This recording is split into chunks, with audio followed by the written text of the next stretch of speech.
todos nos hemos ido acostumbrando más o menos a que los riesgos para el medio ambiente no sean muy bien considerados por los políticos, no los tengan muy en cuenta, incluso cuando nos referimos a contaminación o a problemas para la salud humana, pero son problemas que a lo mejor van poco a poco incidiendo en la población. Pero ¿qué pasa cuando tenemos grandes proyectos que representan unos riesgos muy grandes para la población y que además son palpables, que los puedes ver en forma de grietas, en forma de desprendimientos de laderas, que pueden causar inundaciones y dejar bajo el agua a cientos de miles de personas? Comienza Actualidad y Empleo Ambiental, un podcast de Juan María Arenas y Enoc Martínez.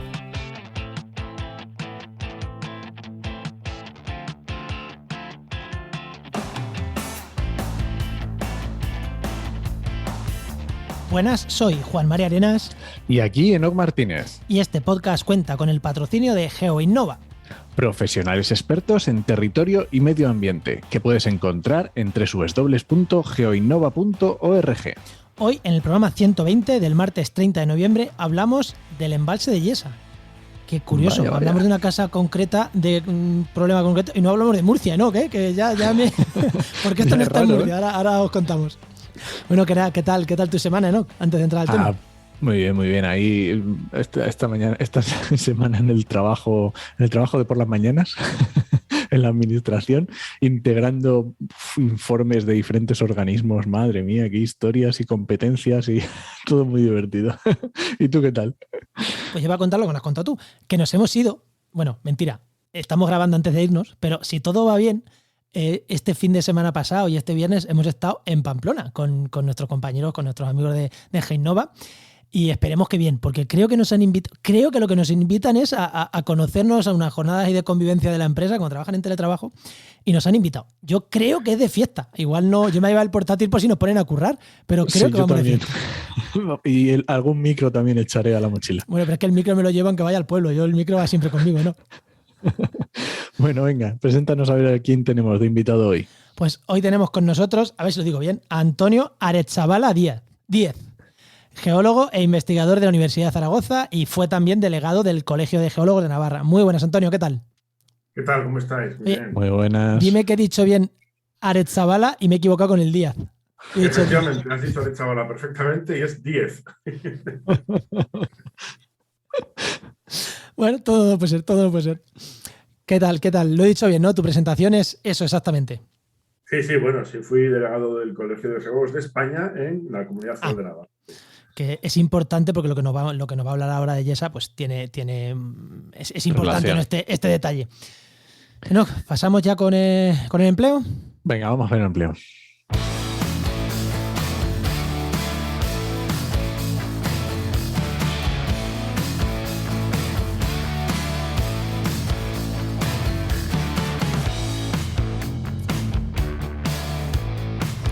Bueno, pues ya sabéis que una de las primeras cosas que hacemos en este podcast es el consejito de empleo que os trae Enoc Martínez, que ya sabéis también, y si no lo sabéis es porque no habéis escuchado el podcast, que es director de la web www.trabajamediambiente.com, el portal de búsqueda de empleo pues más importante del sector. No solo para ambientólogos, también para geólogos, para biólogos, para químicos, para ingenieros. Si estás buscando un empleado, dirígete a poner la oferta, y si estás buscando empleo, dirígete ahí a buscar el empleo. ¿Qué consejo damos esta semana, Enoc? Pues mira, hay una pregunta que suele sucederse en redes sociales y muchas veces nos la mandan por email, que es ¿cuánto cobro? ¿Vale? Cuando haces un trabajo como freelance, como autónomo, ¿cuánto cobro por mi trabajo? Y esto suele pasar lo típico con el primer trabajo que haces, ¿vale? Que acabas de salir de la carrera o que tienes un amigo que le ha llegado una carta y no sabe qué hacer con ella y tienes que hacer un proyecto y es ¿cuánto cobro? Pues vamos a ver. Además de tener en cuenta los objetivos salariales que puedas tener, por lo que quieras cobrar, y que está muy bien mirar los convenios de la profesión o de técnico y hacerte una idea de cuánto es lo que tienes que cobrar por hora, dividiendo entre lo que corresponda, es muy importante, y se nos suele olvidar, tener en cuenta los costes de nuestro trabajo. Quiero decir, si me tengo que ir en coche a no sé dónde, pues habrá que poner el coste que me resulta el coche, la gasolina, el tiempo que le voy a echar, todo ese tipo de costes. Si tengo que estar, me voy a tener que dar de alto autónomo para esto, pues los costes autónomos. Si tengo que contratar un seguro, el seguro, todas estas cosas muchas veces se nos olvidan. Así que es muy importante tener en cuenta no solo el salario, sino también los costes. Ojo, y no preguntéis a nadie cuánto cobras por hora, porque no es lo mismo lo que cobras por hora como asalariado que con lo que cobras por hora como freelance. O sea que... Y no es lo mismo lo que cobras en tu primer proyecto como freelance que cuando llevas 10 años. Eso también. Tampoco es lo mismo. Muy bien. Bueno, venga, la pregunta, Antonio, que ya se va a aburrir de no hablar. Venga, Antonio, cuéntanos. La pregunta que le hacemos a todos los invitados. Cuando eras pequeño, ¿qué querías ser de mayor y cómo has llegado hasta aquí? Bueno, la verdad que cuando me habéis hecho la pregunta lo estaba pensando. Yo no tenía nada fijo, ¿eh? Me gustaban cosas de volar, como ir en avión y esas cosas, pero luego me di cuenta con el tiempo que tenía vértigo, o sea que fatal. Realmente, cuando tuve mi vocación de que me gustaba la geología, fue en el instituto bueno, todavía no era mayorcito, todavía me quedaba tiempo para ir a la universidad, pero ya quería estudiar geología allá por segundo de BUP o una cosa así, que era cuando tenía 16 años. Y ya a tiro fijo fui, sí. ¿Y tú eras de los de lo de las rocas o de los dinosaurios? ¿Cómo era? Bueno, yo era todavía el sistema Tierra. A mí me encantaba toda la dinámica terrestre porque yo flipaba con el agua que iba, que venía, toda la relación circular, de que luego volvía, esculpía el planeta y todo. Luego pensaba en esos fósiles que se habían formado hace millones de años y también alucinaba. Y luego pensaba en el futuro y digo, ahí va, pues en el futuro seguro que va a haber grandes problemas con el agua y con el territorio y tal. Bueno, pues acerté. La verdad que ahí, no sé si es que tuve alguna intuición o fue la influencia de mi padre o lo que sea, pero realmente acerté. Y muchos de los planteamientos que me los hacía como un adolescente, veo que se están cumpliendo ahora. Y cuando terminas geología, ¿qué te planteas o qué haces? ¿O cómo directamente te metes en el mundo de la investigación y ya continúas como investigador o como...? No, cuando estudié geología me fui a Madrid a hacer un máster en el Ministerio de Obras Públicas. En aquella época los accesos eran más fáciles. Y cuando terminé el máster en el CEDEX, en el Ministerio de Obras Públicas en Madrid, me fui al paro. Y lo que me di cuenta es que me habían llegado montones de propaganda de máquinas de sondeos, de tecnología de geofísica y tal. Era el primer Mindundi sin trabajo ni nada, que aparecía, pues me imagino que en las bases de las empresas como que ya había terminado su carrera y su máster, y entonces era pues eso, un objetivo, ¿no? para vender cosas. Eso fue lo único que entré en el año 90 a trabajar, tipo después que ya había hecho 2 años de física en la Universidad de Cantabria, y entonces fue cuando encontré trabajo. Y bueno, pues nada, dejé la física y me lancé a estudiar. Vaya, pues muy bien, ¿no? No pasé por un doctorado terrible, ni intercambios internacionales, ni nada. Esto directamente entré a trabajar y luego ya seguí los estudios más tarde. Y como entonces, igual me he despistado, la hora, esto es lo que tiene que grabar a las 4 de la tarde, que veces que estamos con las lentejas pero ¿cómo pasaste a ser profesor de la universidad? Como siendo... Bueno, mi perfil era un perfil muy técnico. Yo estaba trabajando primero en Galicia, luego en Cantabria, y finalmente acabé en Madrid trabajando en la NASA, bueno, para la NASA, para la Estación de Seguimiento de Satélites de Robledo de Chabela, en una empresa que se dedicaba a hacer geotecnia, que era una derivada de Soil Testing de Estados Unidos en España, que está en Madrid, Soil Testing española. Y ahí fue cuando contacté con la Universidad de Navarra, y entonces entré como director técnico en el laboratorio de la Escuela de Arquitectura de la Universidad de Navarra, donde me tiré 25 años. Y luego, pues, lo de Yesa. Y luego, más tarde, bueno, pues ya terminé las cuestiones que tenía pendientes de doctorado y tal y cual, muy mayor, en la de Zaragoza. Y en ello estamos. Ahí de vez en cuando, pues todavía participo en alguna cosa y así. ¿Has visto la risa esa con lo de Yesa, no, Juan? Yo creo que vamos al tema, que tenemos unas ganas. Venga, pues vamos al tema.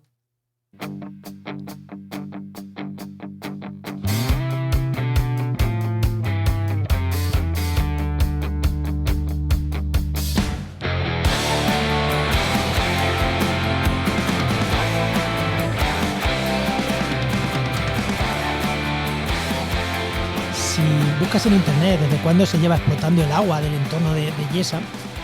Desde el siglo XV ya hay canalizaciones, ya hay regadíos, pero si nos ponemos a escarbar un poquito más, yo sabía que ahí no iba a haber presa, digo, no, hay que escarbar un poquito más. Desde 1920, 1924 creo, ya hay un proyecto de un embalse en yesa y por 1960 un recrecimiento en yesa, que creo que aquello es el principal problema, ¿no? Todo lo del recrecimiento de yesa. Pero claro, ahora te vamos a preguntar ¿por qué? Pero antes quiero decir una cosa, o sea, hay muchos pantanos en España y yo cada vez que escucho que alguien hay un problema con un pantano, alguien detenido, alguien manifestándose o problemas con un pantano, sois los de yesa. ¿Sois muy quejicas los que estáis por allí o qué pasa? Bueno, me parece muy pertinente la pregunta porque además no eres el único que se la ha hecho, no solamente a la gente que vive bajo ese mastodonte inestable en un futuro supuestamente 1000 hectómetros cúbicos, ahora está en la mitad, 500 hectómetros cúbicos de agua, sino que prácticamente llevamos escuchando desde el año 2001, que empezaron las obras cuando puso la primera piedra, ¿cómo se llama? El que fue el ministro de Aznar, el Balear, Mata. Jaume Matas puso la primera piedra en 2001. Estamos en 2021, ya se prometió la entrega en 2009, luego pasó a 2011, más tarde 2013, 2017 y así estamos desde entonces.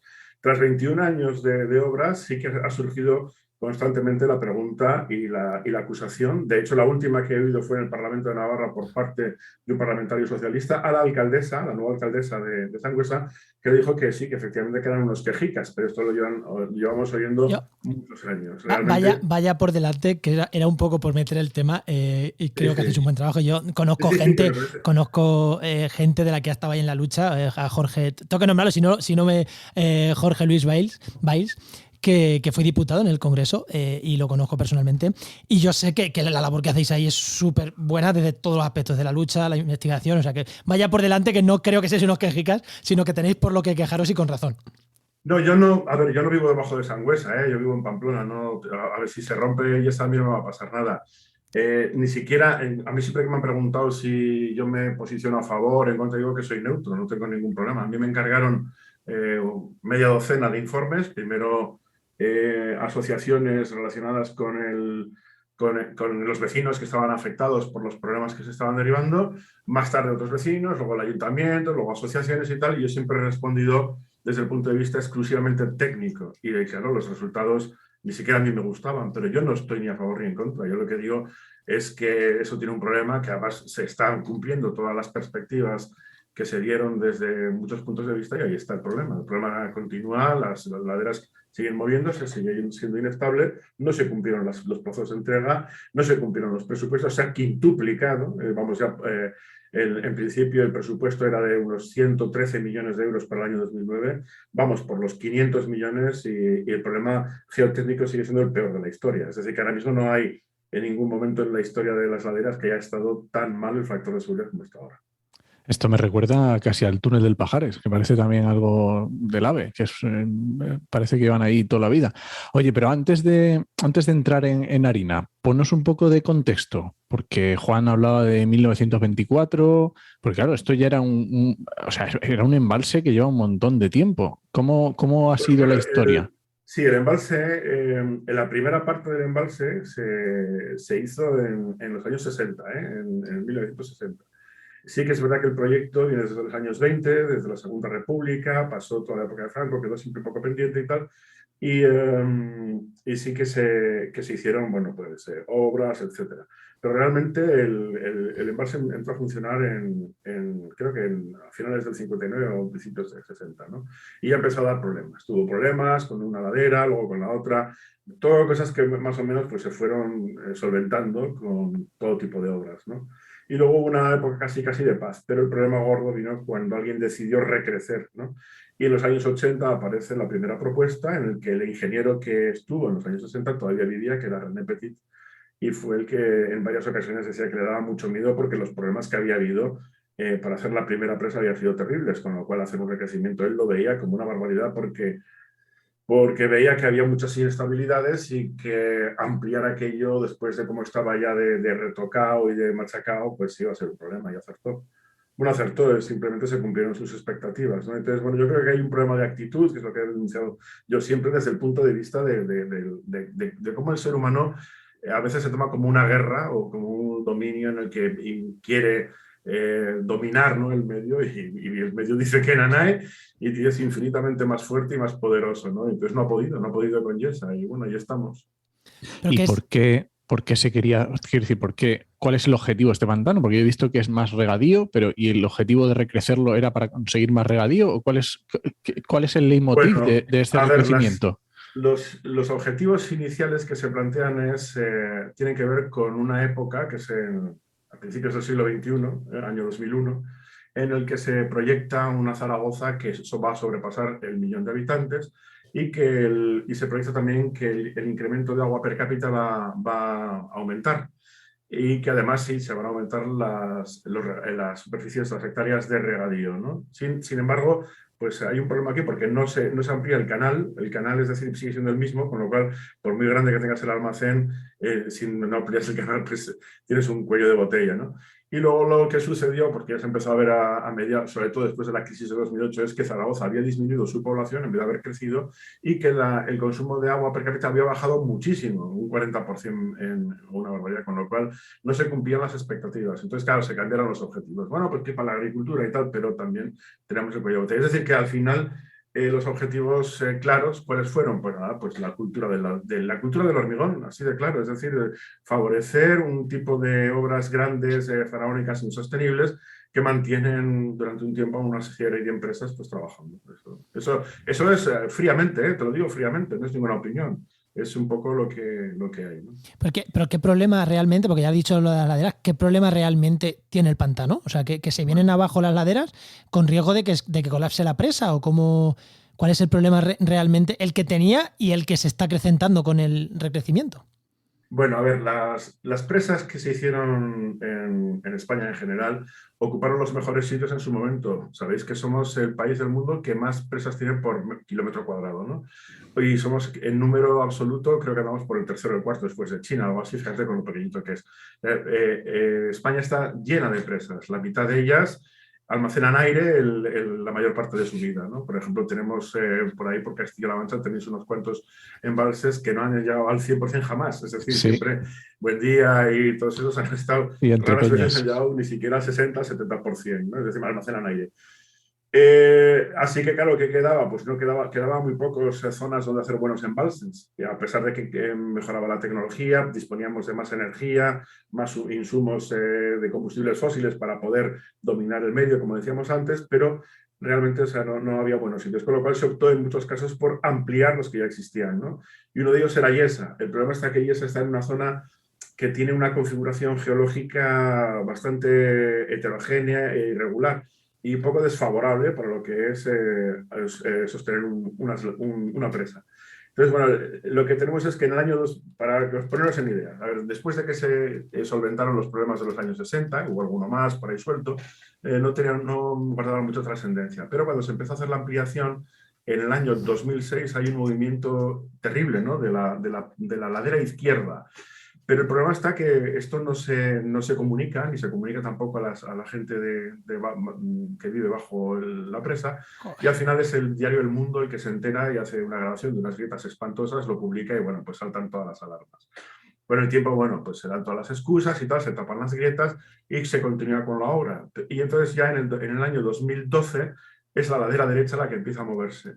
Después de un tajo de unos 300 metros a cinta corrida que le mete la Confederación Hidrográfica del Ebro para hacer el asentamiento del estribo derecho de la nueva presa, y entonces, bueno, se vienen dos urbanizaciones enteras, ¿no? Nadie dice nada, pero la gente empieza a notar que tienen muchas grietas en sus casas, que hay muchos problemas y tal. Entonces, cuando entramos en escena, los técnicos independientes que nos mandan a hacer los estudios, entonces nos damos cuenta de la barbaridad que está ocurriendo, ¿no? Entonces, claro, esa gente no puede volver a sus casas. Esas laderas llegan a moverse hasta 30 centímetros en un intervalo de unos pocos meses. De hecho, durante el mes de febrero-marzo de 2013 se mueven 20 y tantos centímetros. ¡Ostras! Y bueno, pues hay que desalojar, subir la alerta al nivel 1 en la ciudad de Sangüesa. Y bueno, pues muchos problemas de seguridad. Y entonces a partir de ahí es cuando, ya te digo, saltan todos los problemas, no solo a nivel mediático, sino también a nivel político, ¿no? Que es cuando vamos a los parlamentos, a las Cortes de Aragón, y damos nuestra opinión en diferentes comisiones parlamentarias, ¿no? Entonces es cuando hablamos del problema de IESA abiertamente y ya llegamos a la conclusión de que el factor de seguridad es 1, es decir, que las fuerzas que intentan sostener toda la ladera derecha llegan a ser de la misma magnitud que las que tienden a tumbarlo, con lo cual estamos pelados. Entonces esto sí que está sometido a una serie de normativa internacional en la que te dice que esto tiene que ser como mínimo que las fuerzas que lo sostienen sean un 50% mayores que las que lo tumban, ¿no? Y desde el año 2013 estamos con un factor de seguridad 1, es decir, no se cumple no solamente la Ni de normativa lejos. europea, sino ninguna normativa. Y abunda un poco, Antonio, en la geología de la zona. ¿Qué descubristeis o qué hiciste? Los estudios que estuvisteis haciendo, nos decías antes desde el Colegio de Geólogos, o qué encontrasteis ahí, porque tiene que tener una explicación de por qué se están produciendo. Bueno, a ver, el hecho de que IESA está cogida por los pelos se puede ver, por ejemplo, en el hecho de que hay más de 20 informes, no solo del colegio, sino de diferentes universidades. Muchas de ellas llegan a conclusiones que se ha visto con el tiempo que eran imposibles, como por ejemplo hay algunas que te decían que en el año 2013, pues bueno, haciendo esto y lo otro, que se podía llegar a un factor de seguridad de 1,7, es decir, las fuerzas de sostenimiento estaban un 70% por encima de las fuerzas que lo tumbaban, ¿no? Luego hay otras universidades que estaban de 1,49, es decir, un 49% por encima, y así. Muchos de ellos, bueno, pues eran encarados directamente por la propia Confederación y muchos de ellos tenían, lo tengo que decir porque es que hay que decirlo, tenían manipulaciones que eran muy absurdas, ¿no? en los gráficos para que te diesen los números, ¿no? Pero claro, lo que no era compatible era decir que eso tenía un 1,5, 1,7, lo que sea de factor de seguridad al mismo tiempo que se estaba moviendo, ¿no? Que fue lo que se descubrió ya en 2019, ¿no? Fíjate. Nosotros ya habíamos hablado, cuando digo nosotros me refiero a que hubo también una serie de geólogos de la Universidad de Zaragoza que también apuntaron al factor de seguridad 1 ya en 2013. Y entonces fue cuando nos llamaban de todo, que éramos unos alarmistas, agoreros, apocalípticos y estábamos alarmando a la población. Cuando ya en el año 2019, por convenio, todo el mundo científico al 100% tuvo que asumir que realmente estaba en 1. Entonces se habló, a partir de 2019, en diciembre de 2019, se habla de que el factor de seguridad estaba en equilibrio estricto, es decir, bueno, era una forma eufemística de decir 1, ¿no? De decir que el factor de seguridad era 1, que las fuerzas se igualaban y que de vez en cuando, pues si llovía mucho y tal, pues aumentaban las malas y se movía mucho. Y si estábamos en una época seca o las condiciones meteorológicas eran buenas, pues estaba quieto. Oye, yo, desde el desconocimiento, si a mí me dicen que tengo una presa cerca y me dicen, oye, aquí esta presa está en equilibrio estricto, yo digo, de puta madre, pues está en equilibrio, no se va a caer nunca. O sea, que el lenguaje es importante, porque una cosa es decir, en equilibrio quiere decir que como se mueva un poquito hacia un lado se te puede venir abajo. Pero yo veo, está en equilibrio y digo, vale, pues está bien. No puede ser un poco raro o cómo entiende la gente, o la gente allí lo entiende tan claro que entiende lo que quiere decir equilibrio, de que una gota puede colmar el vaso. Sí, mira, de hecho es un término que dio pie a que muchas de las personas que han estado siempre de forma cabezona o no sé, bueno, muy ligadas sobre todo a medios de comunicación y bueno, pues grupos políticos y tal, utilizaron el equilibrio estricto como cuando salió el concepto y lo lanzó el gobierno de Navarra, el nuevo gobierno de Navarra. Lo que dijeron fue, bueno, como está en equilibrio estricto, ¿veis? Ya tapa las bocas de todos aquellos que eran unos agoreros y tal, ¿no? Cuando en realidad es que la palabra sí que existe en geotecnia, equilibrio estricto, que significa que el factor de seguridad es igual a 1. Es decir, nos está mandando la razón y no lo sabían, ¿no? Pero bueno, no son geólogos ni ingenieros, son opinadores de medio de columna de diario, ¿no? Entonces sí que el otro día estuve en el Parlamento de Navarra por una comisión y salió a relucir, porque yo es la cuarta vez que voy a un parlamento a hablar de estas cosas, ¿no? Esta era por el tema del cambio climático y transición energética, el proyecto foral de ley, ¿no? Y salió lo de IESA, pues porque, bueno, ellos siempre dicen que tienen que tener mucho contacto con los científicos y tal, y bueno, pues todas esas cosas que ponen a ley, pero que luego se establecen dos diálogos. Uno, el que se hace de puertas adentro en el Parlamento, que dice, oye, Yesa tiene factores iguales a 1, está en equilibrio estricto, y luego lo que sale en los medios de comunicación de ellos mismos, de sus bocas, que no sé por qué les da un ataque de paternalismo y dicen, Yesa está de puta madre porque está en equilibrio estricto, ¿no? Entonces, manipulan mucho los datos. Entonces, hay dos canales de comunicación. Uno, que es el debate científico, y otro, que es el debate, digamos, político, ¿no? Y es el que oyen generalmente los ciudadanos. Sí, Juan. No, te iba a decir que a nivel político, ¿cómo está la cosa? Porque, a ver, es evidente. Bueno, más que a nivel político, vamos a dejarlo a nivel político posterior, para después. ¿Cuál es la situación ahora mismo del proyecto? ¿Se ha llevado adelante esa recreación? O sea, ampliaciones, que no sé si recrecimiento, ¿no? Ese recrecimiento se ha llevado adelante, no se ha llevado. ¿En qué situación estamos realmente? Y ahora después te pregunto por el tema político.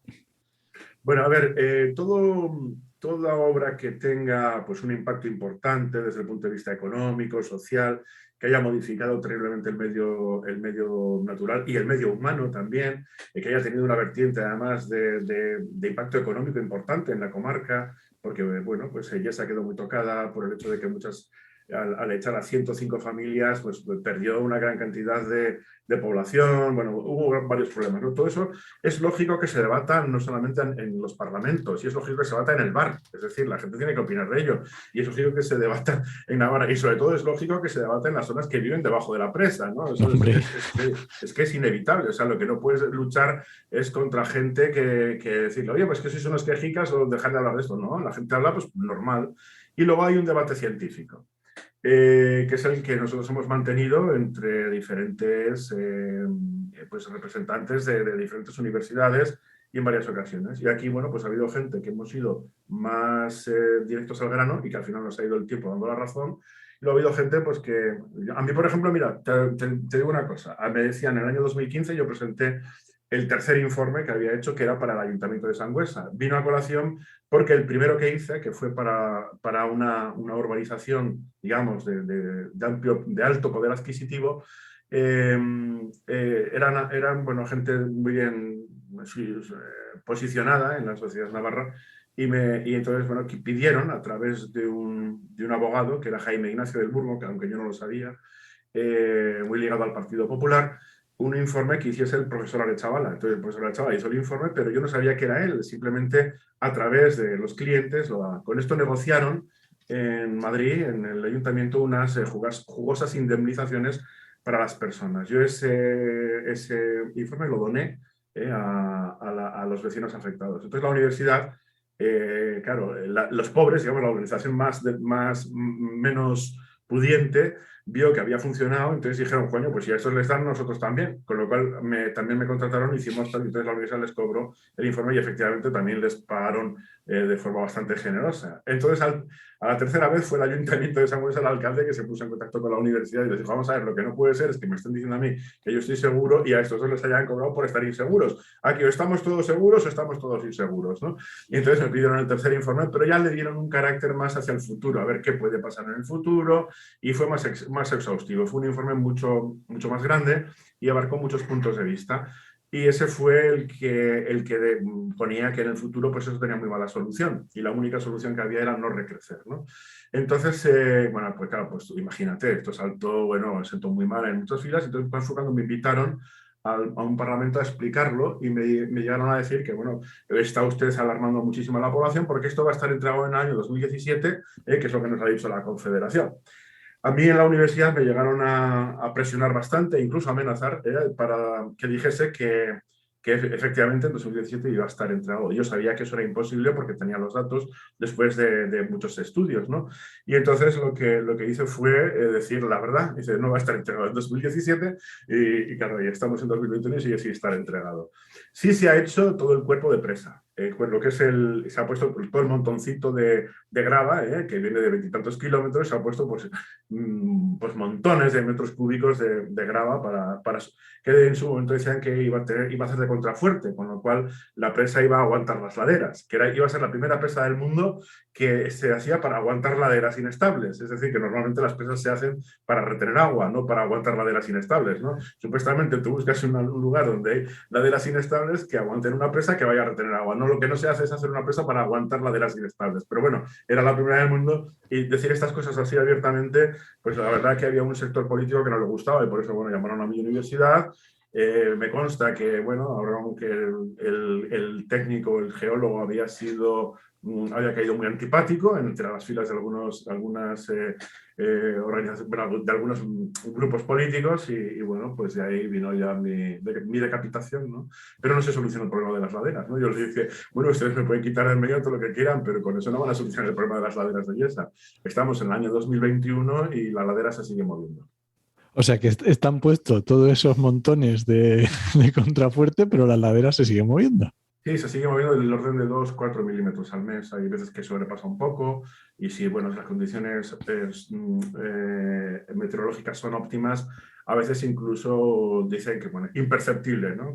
O en una zona se mueve mucho y en otra poco. El caso es que los últimos datos que tenemos de los inclinómetros y tal, sabemos que no solamente se sigue moviendo por el sitio que más se movía, sino que además han aparecido nuevas zonas de rotura en la parte alta, ¿no? Y la parte baja, que está a 120 metros, es inaccesible, ¿no? O sea que no hay tecnología ahora mismo, no hay loctite que te pueda bajar a 120 metros de profundidad a sellar algo así, ¿no? Así que el problema está que no está terminado lo que es el proyecto ni siquiera, porque hay un modificado que se llama modificado 4, que todavía no se ha presentado. A nosotros nos dijeron, el secretario de Estado, tuvimos una reunión en diciembre del año 2020 con ellos, después del informe que hicimos para la Fundación Nueva Cultura del Agua, que pedía Perico Arrojo, que es el relator de la ONU para el derecho al agua, y la Fundación Nueva Cultura del Agua. Hicimos, desde la Universidad de Zaragoza ya, un informe en el que llegamos a las mismas conclusiones y bueno, decíamos que la próxima decisión ya no va a ser una decisión técnica, porque es que no va a ser técnica, tiene que ser una decisión política. Por eso ya hablaba de lo político, ¿no? Yo no me caso con nadie ni le debo nada ni a la izquierda, ni a la derecha, ni a nadie, ¿eh? A mí nadie me ha dado nada. Yo digo lo que hay. El factor de Sogaza era 1 desde el año 2013 y sigue siendo 1 en el año 2021, punto. Al que le guste, que lo asuma y al que no, que le eche azúcar, pero es que es así. Tendríamos que grabar, Enoch, estas cosas para poner nuestras manos en la cabeza y nuestras caras de asombro cuando algunos invitados nos contáis algunas cosas que es como, Dios, pero a mí es que no, o sea, habiendo esas evidencias, lo que puede pasar si se cae, si una ladera se viene abajo, porque se viene abajo, lo que pasará es que el agua empezará a salir por ahí y se llevará el pueblo para adelante, ¿no? Bueno, a ver, las presas en este caso de tierra, o sea, de relleno, tienen una serie de cosas mejores que las de hormigón, como la que había antes, pero también tienen una serie de cosas peores, ¿no?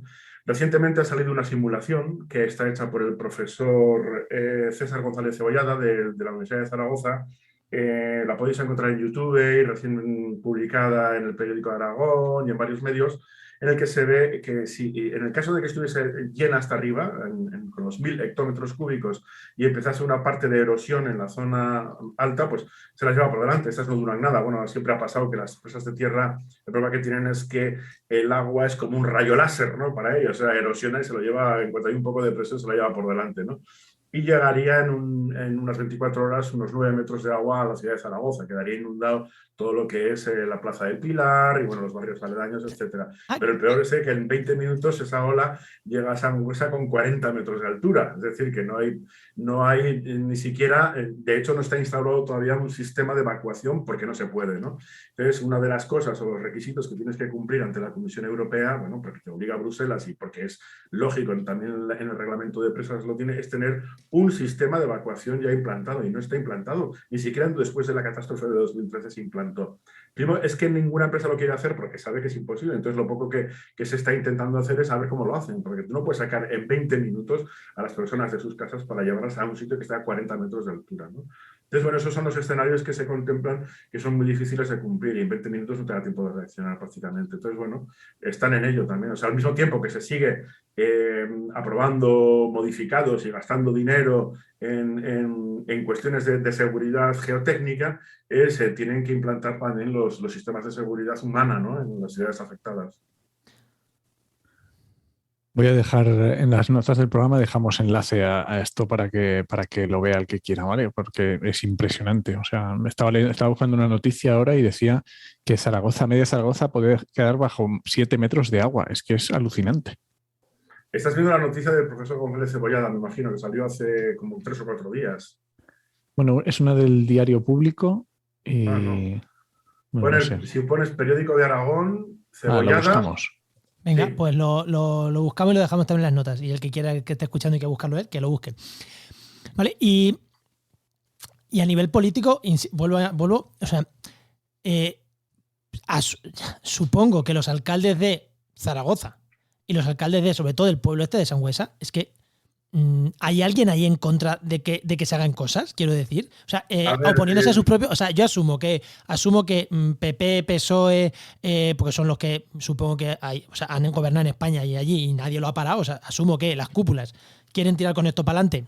Asumo que porque habrá alguien, lo que tú has dicho, las empresas les interesa, pero los gobiernos locales también, porque los gobiernos locales son un reflejo también de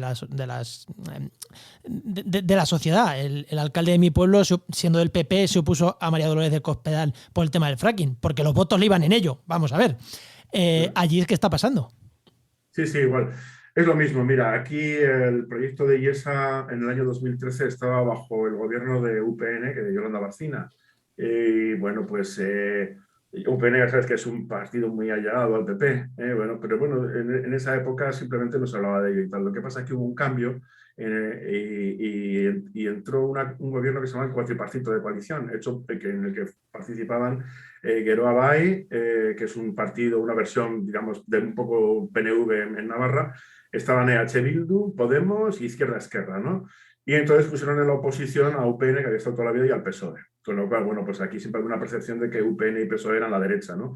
Y el resto, pues se supone que eran las fuerzas progresistas. Y entonces fue cuando yo fui al Parlamento a contar aquello, con lo cual se puso en movimiento una comisión de estudio interdepartamental. Estaban medio ambiente, obras públicas, economía, el desarrollo rural y tal. Y entonces los cabecillas o ingenieros que estaban en esto, pues se llegaron a la conclusión, después de entrevistarnos a mí, a la Confederación, a otros profesores y tal y cual de varias universidades, de que había que hacer un informe interno. Hicieron un informe interno y lo que se propuso fue dejar una partida de los presupuestos de Navarra para un estudio exhaustivo de lo de IESA, ¿no? Entonces se hizo, se encargó a una empresa que se llama Geoconsult, a la Universidad Politécnica de Cataluña y a la Universidad de Nápoles, ¿no? Entonces, bueno, entre ellos hicieron un informe que finalmente se presenta en 2019. Hay un cambio de gobierno otra vez, entonces ahora Geroa Bai está con el PSOE y se presenta. Y entonces fue cuando aparece lo de equilibrio estricto. Y gracias a ese momento, a ese que tú referías a preguntar por la parte, gracias a ese momento de la parte política del cambio, pues se pudo hacer. Y entonces se pudo demostrar que eso seguía con factor de seguridad igual a 1. Bueno, fue un alivio, sobre todo para las personas que vivían aguas abajo, pero eso no paró las intenciones de seguir adelante. Nosotros nos hemos reunido con las altas instancias del gobierno, vamos, del Ministerio de la Transición Ecológica, y hemos hablado con ellos. Están al tanto de todo esto. De hecho, además, Teresa Rivera, su primera intervención, la primera de todas, la primera vez que apareció a hablar allí, le tocó lo de IESA a una pregunta de un diputado que en ese momento era Pedro Arrojo, fundador de la Fundación Nueva Cultura del Agua, que hoy es el relator para la ONU por el derecho al agua, ¿no? Entonces, bueno, fue curioso porque fue su primera intervención. Y bueno, pues ahí está. O sea, ¿Pero van a hacer algo? Estamos esperando a ver qué pasa. Hay un encargo de otro informe al Colegio de Caminos, a ver qué dice. Pero bueno, nos dijeron que iba a salir en marzo de 2021 y no está. Bueno, pues nada, pues no. Hace poco estuvimos hablando de la bahía de Portman en Murcia, y eso, políticos y qué van a hacer, y llevamos 50 años así, contaminando. Pues aquí yo creo que va a ser igual. Vendrá la ola, se llevará a la ciudad y seguiremos pidiendo informes a ver si la ola viene, una vez que ya haya pasado, quiero decir. Dios, Enoch. Para ir cerrando, Antonio, ya hemos visto de dónde viene, ya hemos visto cómo estamos, los informes de los informes de los informes. ¿Qué has aprendido tú de todo esto? ¿Qué es lo que te llevas en cuanto a decir, de toda esta experiencia que llevas desde el 2012, si pensamos ya en esta última parte, ¿qué has aprendido? ¿Qué te llevas de esto? Bueno, primera lección, a los políticos les inventa una mierda el medio ambiente y la decisión de los científicos, o lo que digo, solamente cuando a ellos les conviene o conviene a las empresas que les han puesto ahí como monigotes, entonces es cuando les parece bien. Por eso muchas veces cuando no les gusta lo que decimos nos suelen decir Pero hay otros científicos que dicen lo contrario. Sí, como el tema del eucalipto. Cueste lo que cueste, ¿no? Cueste lo que cueste, ¿no? Porque después pueden llevar desde el año 2001 pagando a gente que diga que tiene un factor de densidad igual a 1,5, pero las cosas se siguen moviendo, con lo cual es incompatible. Esa es la primera lección. Segunda lección, no fiarte ni de tu madre en el mundo de la política, ni izquierda ni derecha, o sea, nadie. Aquí los intereses van por barrios y sobre todo por los momentos de poder. No piensas igual cuando estás en la oposición que cuando estás en el poder. Tú puedes estar en el poder e intentar tapar el problema. Cuando estás en la oposición, eres el que más guerra da con Yesa, por ejemplo, es un ejemplo. Hay partidos que lo han demostrado, ¿no? Y no sé qué vas a contaros. Bueno, y luego, pues eso, que una de las cosas que sí que me gustó fue que me encontré conmigo mismo. Es decir, yo lo pasé mal realmente cuando me echaron de la universidad antes de ir al tribunal y ganar en el tribunal. Pasé un par de meses en los que, bueno, yo qué habré hecho y tal, pero hice bien, todo el mundo me animaba, has hecho lo que tenías que hacer, has dicho la verdad y tal. Y yo pensando, bueno, pues si en 2017, esto estaba hablando ya de 2015 y 2016, ¿no? Que ya fue cuando vino todo, ¿no? Y en 2017 pues nos entregó, porque no se puede, es decir, es que no hay por dónde coger esa obra, ¿no? Entonces, bueno, no sé a qué conclusiones podrán llegar en el futuro, pero realmente en un escenario de declive energético y de cambio climático cada vez es más costoso el mantener a raya un mastodonte de ese calibre, ¿no? ¿Y por qué se hizo tan poco popular igual, ¿no? Entre la sociedad navarra? Pues tiene que ver bastante con que muchas de las partidas a las que tienes que recortar van a ir derivadas a una cosa que llevábamos décadas diciendo que era insostenible y que era inestable, ¿no? Pues he aprendido muchas cosas a decir la verdad, a que con poco se vive muy bien, a que es mejor dormir con la pierna bien, o sea, 14 horas tranquilamente, sin ningún problema, y con la conciencia tranquila y habiendo... Tienes razón. Y decir la verdad. Y al oeste, además, o sea, porque yo cuando voy, como el otro día que fue al Parlamento, fui como un Miura y lo digo las cosas. Sí, a veces lo digo de forma. Hombre, no te vas a quedar con las ganas encima. Sí, no, bueno, pero es verdad. Entonces, no, yo os digo, no, esa gente vive en otro mundo, ¿eh? O sea, los que toman las decisiones viven en otro mundo. Y son mundos, además, que no están acostumbrados a tratar con vosotros. No sé, vosotros también tenéis, me imagino, relación con los políticos, ¿no? Pero es que ellos están acostumbrados a negociar. Es decir, yo te doy esto, pero si tú me dices esto, me das lo otro, ¿no? Ese tipo de conversación de no. Entonces, cuando llega alguien que no razona así, que no funciona a base de intercambios, o sea, que no hay negocio que valga, sino que esto es así, punto.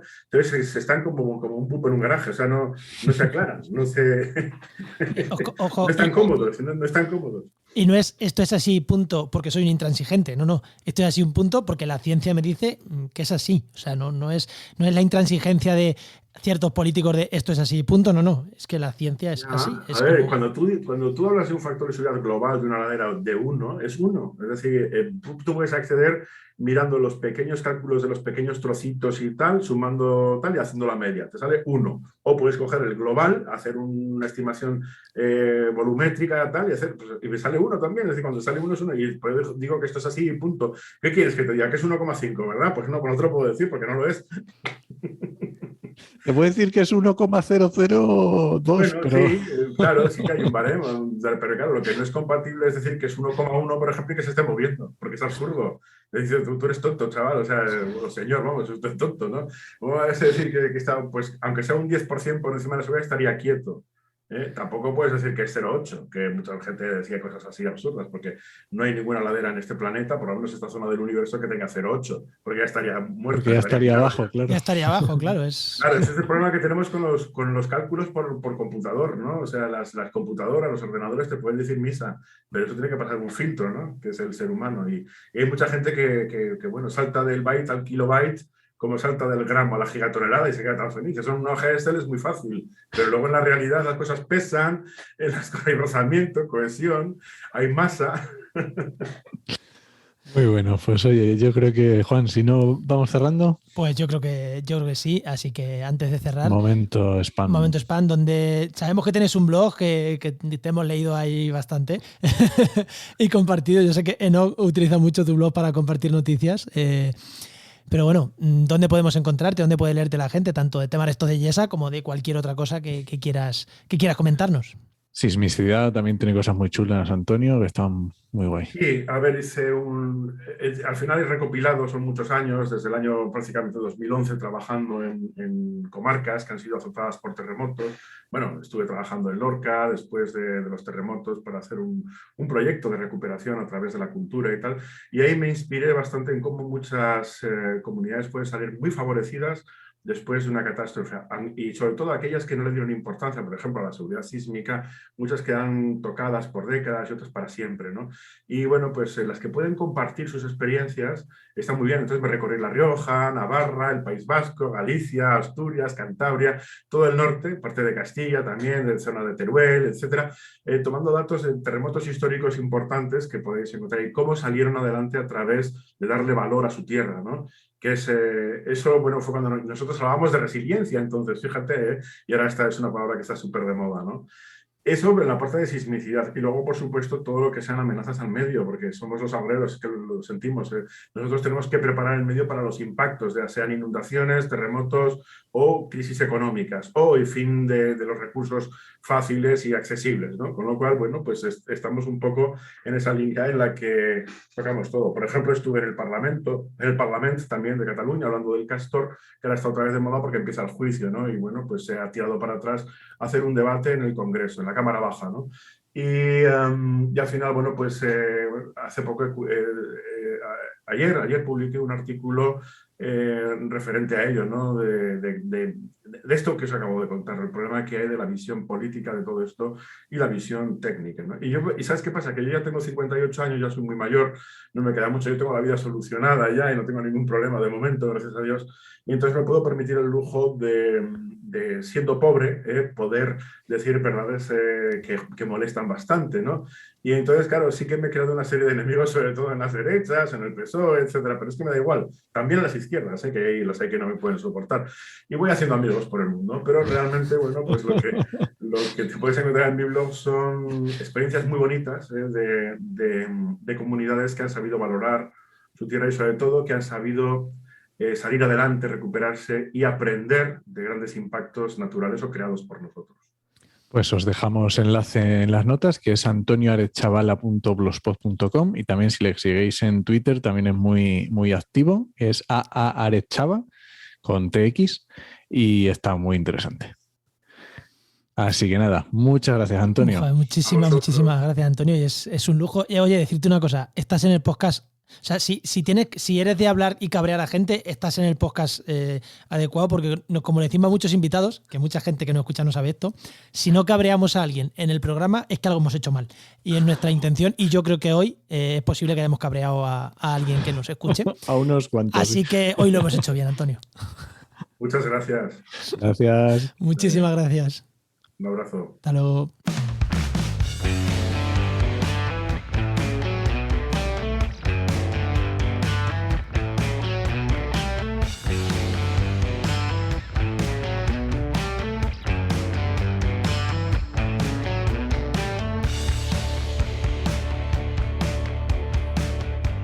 Bueno, Enoch, pues hoy si nuestro oyente se ha quedado con ganas de más geología y demás de estos temas, hoy tenemos aquí a Luis, que vamos a hablar también de geología en la sección, ya sabéis, la sección de GeoInnova, que tenemos, como ya he dicho, con nosotros a Luis Quesada. Muy buenas, Luis, ¿qué tal?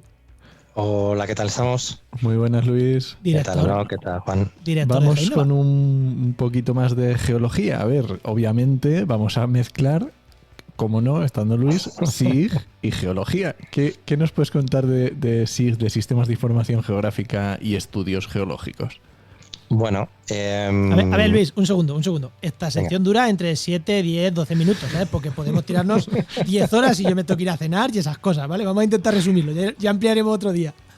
Vale, intentaré ser breve y sobre todo ponerlo fácil, como siempre, ¿vale? A veces me dicen, tío, hablas demasiado sencillo. Es que dependiendo de la audiencia, pues evidentemente tienes que adaptar la forma. Vale, bueno, pues evidentemente prácticamente como en casi todas las áreas ligadas al territorio, los SIG tienen un papel predominante o muy útil, digamos, sobre todo a la hora de realizar estudios geológicos, ¿vale? ¿Por qué? Pues porque digamos, cuando eres geólogo, digamos, tienes varias orientaciones. Si te dedicas al tema de la geología, porque después hay geólogos que hacen de todo menos geología. Obviamente. Pero sí.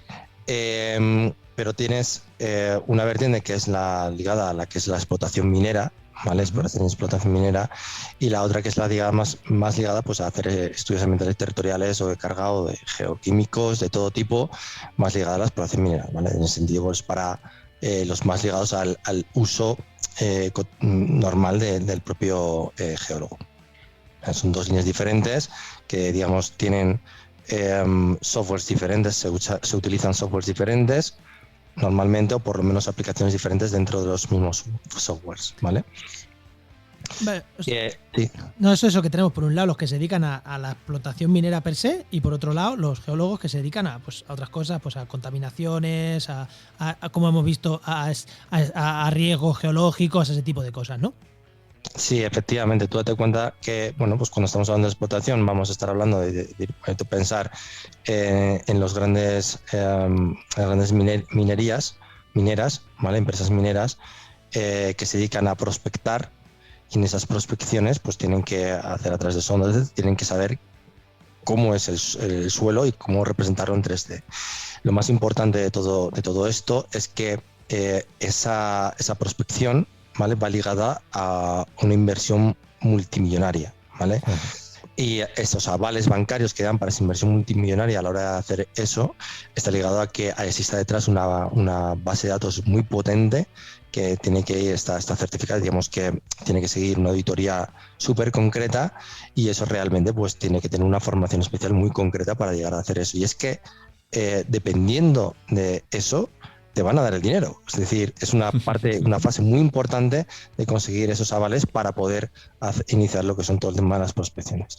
Pero por otro lado, evidentemente, tenemos la parte del geólogo. Oye, mira, necesito hacer un estudio de impacto ambiental y quiero que me incorpores pues toda la parte de geología. Por ejemplo, pues cuando hablamos de presas, voy a hacer un estudio de impacto ambiental de presas, o voy a hacer un estudio de impacto ambiental de una modificación de un río, lo que sea, pues evidentemente, pues se tiene que utilizar cartografías normalmente generadas con sistemas de información geográfica, en el que vas a incorporar diferentes tipos de cartografías, pues de tipos de suelos, de tipos geoquímicos, geofísicos, etcétera, y saber incorporarlas y después interpretarlas, ¿vale? Sí, porque esto de los mapas geológicos y saber interpretarlos tiene su miga también, ¿eh? Que empiezas a ver mapas con colorines que da gusto, ¿eh? Sí, lo de vegetación es más fácil. La capa de pinares y la capa de hayedos y ya está, y los pones. Pero estos geológicos tienen bastante más enjundia, ¿eh?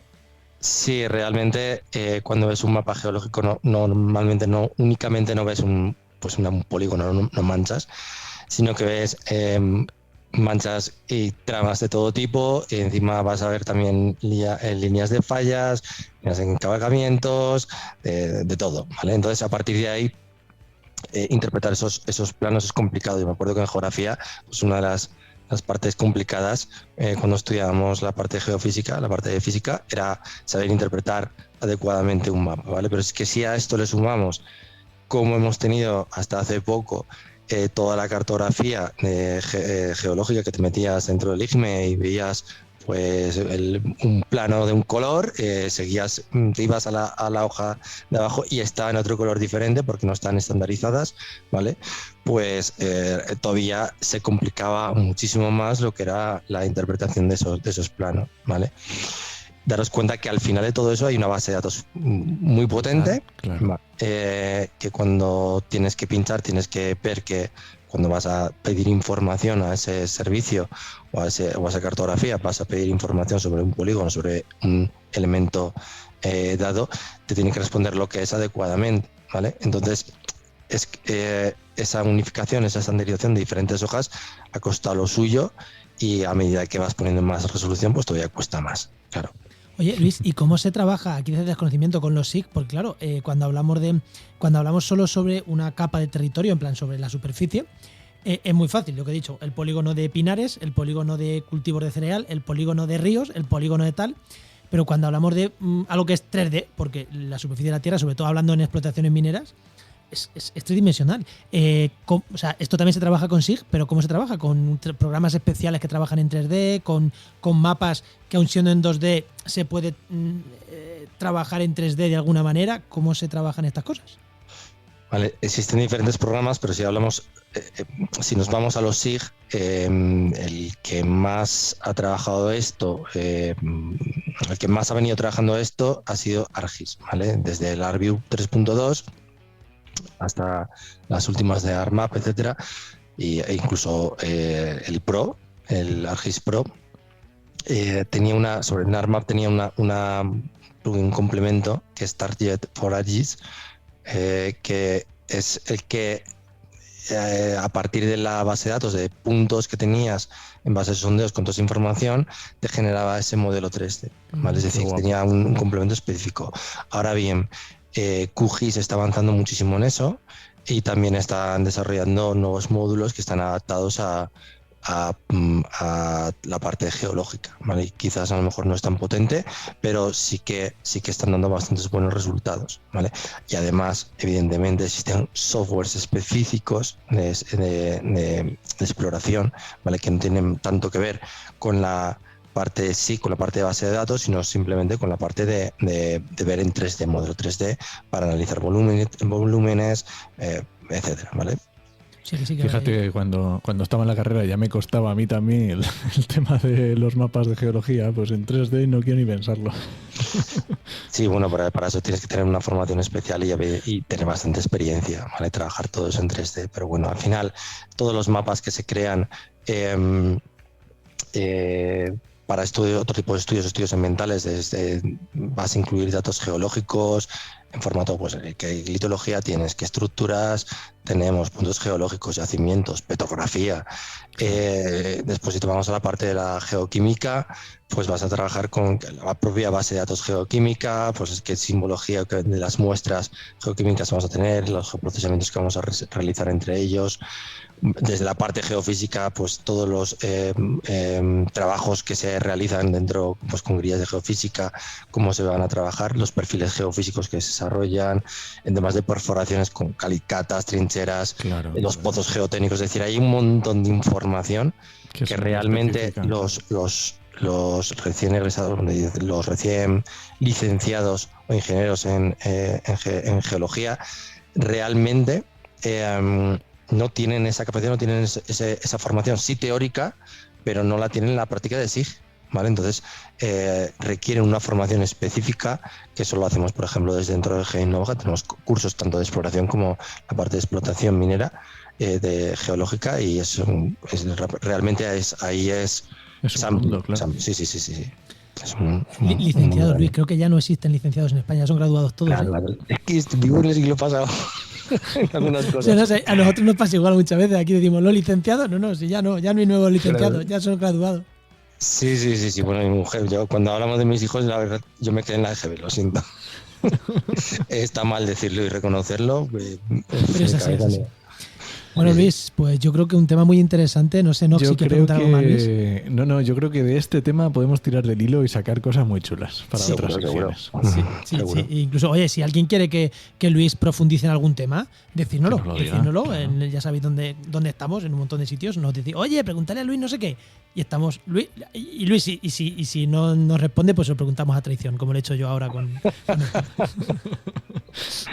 Yo encantado de intentar responderos. Muy bien, muchas gracias, Luis. Muchísimas gracias, Luis. Gracias a vosotros. Hasta luego. Pues recuerda que esta sección te llega gracias a GeoInnova, nuestro patrocinador. Profesionales expertos en territorio y medio ambiente. Y que puedes encontrar en www.geoinnova.org.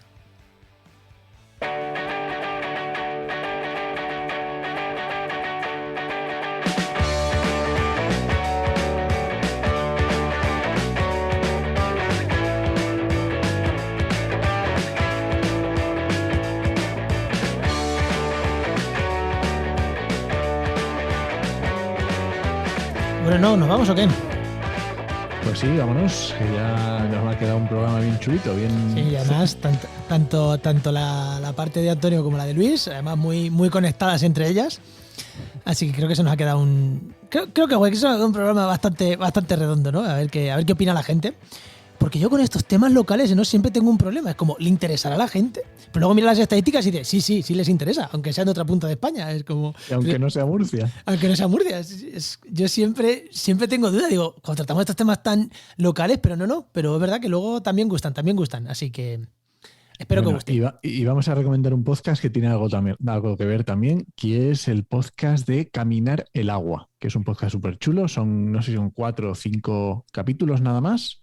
Y te explica, bueno, para ver de qué es, iros al podcast de Haciendo Aguas, que hicieron un capítulo entrevistando a una de las creadoras del podcast y os los escucháis. Primero escucháis el de Haciendo Aguas y luego os escucháis el de Caminar el Agua. Lo dejamos en la nota del programa el que es, porque iros a escucharlo, si se tiene que escuchar la gente todo el podcast de Haciendo Agua para ver en cuál es. Bueno, es el 11 de la tercera temporada con Lucía de Stefano. Así me gusta más. Venga, es que me tengo que escuchar todo lo de Haciendo Agua para ver en cuál está, ¿no? Igual. Bueno, nos vamos, venga. Venga. Este podcast pertenece a la red de podcast Podcastidae, la red de podcast de ciencia, medio ambiente y naturaleza. Y muchísimas gracias por compartir el programa, por los comentarios que nos dejáis en redes sociales. Por eso, decidnos si os gustan estos temas más locales, si no, darnos vuestra opinión, que siempre se agradece que cada vez que nos comentáis es como, hostia, qué guay, esta persona nos deja un comentario, eso siempre se agradece. Y si vivís en Zaragoza, dejárnoslo saber también, para teneros en cuenta. Y si vivís en el pueblecito este en Sangüesa, ya más aún, no sé, ahí ya no sé para qué, pero para acordaros de vosotros si alguna vez pasa algo. Esperemos que no pase nada nunca. Esperemos que no. Y que se desmantele eso antes de que pueda pasar algo. Y nada. Venga, pues te esperamos en el siguiente programa de actualidad y empleo ambiental. Nos escuchamos. Adiós.